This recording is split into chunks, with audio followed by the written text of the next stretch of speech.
প্রিয় দিনী ভাই এবং বোনেরা, আপনারা কিভাবে বাবা মার জন্য মুনাজাত করবেন? অনেকের বাবা মা মৃত্যুবরণ করেছেন, কবর জীবনে চলে গিয়েছেন, হয়তো দুনিয়ার জমিনে ভালো করে নামাজ পড়তে পারে নাই, ভালো করে রোজা করতে পারে নাই।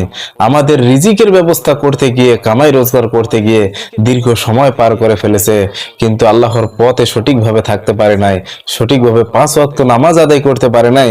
আমরা আমাদের সেসব বাবার জন্য, সেসব মায়েদের জন্য কিভাবে আল্লাহ রাব্বুল আলামিনের কাছে দোয়া করব, কিভাবে আল্লাহ রাব্বুল আলামিনের কাছে ক্ষমা প্রার্থনা করব, আমরা আমাদের পিতা মাতার জন্য আল্লাহ রাব্বুল আলামিনের কাছে কিভাবে ক্ষমা চাইব, সে বিষয়ে আপনাদেরকে আজকে শিখিয়ে দেব ইনশাআল্লাহ। অবশ্যই আপনারা এই আমলটি করবেন এবং আল্লাহ রাব্বুল আলামিনের কাছে এই মুনাজাতটি করে আল্লাহ রাব্বুল আলামিনের কাছে আপনাদের পিতা মাতার জন্য ক্ষমা চাইবেন। সর্বপ্রথম আপনাদের যেটি করতে হবে, সর্বোত্তম হলো তাহাজ্জুদের নামাজ আদায় করা। তাহাজ্জুদের নামাজ আদায় করার পর আপনারা আপনার পিতামাতার জন্য আল্লাহ রাব্বুল আলামিনের কাছে দোয়া করেন। আপনারা চাইলে যে কোনো সময় করতে পারেন, যে কোনো নামাজের পরেই করতে পারেন দোয়াটি, তবে তাহাজ্জুদের সময় করলে অধিক পরিমাণে সম্ভাবনা থাকে দোয়া কবুল হওয়ার জন্য।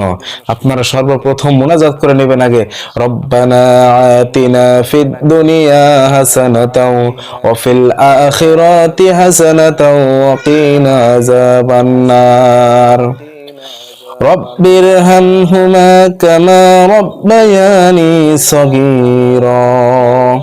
এই ছোট্ট দোয়াটুকু অবশ্যই অবশ্যই বলতে হবে, রব্বির হামহুমা কামা রব্বায়ানি সগীরা, রব্বির হামহুমা কামা রব্বায়ানি সগীরা। হে আল্লাহ, তুমি আমার পিতা মাতাকে রক্ষা করো, তুমি আমার পিতা মাতাকে রক্ষা করো, যেভাবে তারা আমাকে ছোটবেলায় রক্ষা করেছিল, যেভাবে তারা আমাকে ছোটবেলায় রক্ষা করেছিল, আমাকে লালন পালন করেছিল, তুমি আমার পিতা মাতাকে সেভাবে রক্ষা করো। অবশ্যই এই দোয়াটি পড়তে হবে, রব্বির হামহুমা কামা রব্বায়ানি সগীরা।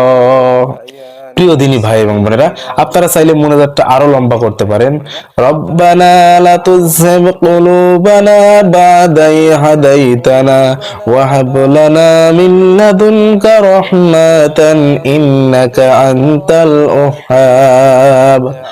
সুবহানা রাব্বিকা রাব্বিল ইজ্জাতি আম্মা ইয়াসিফুন ওয়াসসালামুন আলাল মুরসালিন আলহামদুলিল্লাহি রাব্বিল আলামিন। প্রিয় দিনী ভাই এবং বোনেরা, সবচেয়ে গুরুত্বপূর্ণ অংশটুকু হলো রব্বির হামহুমা কামা রব্বায়ানি সগীরা। এই অংশটুকু আপনারা মুখস্থ করে নেবেন।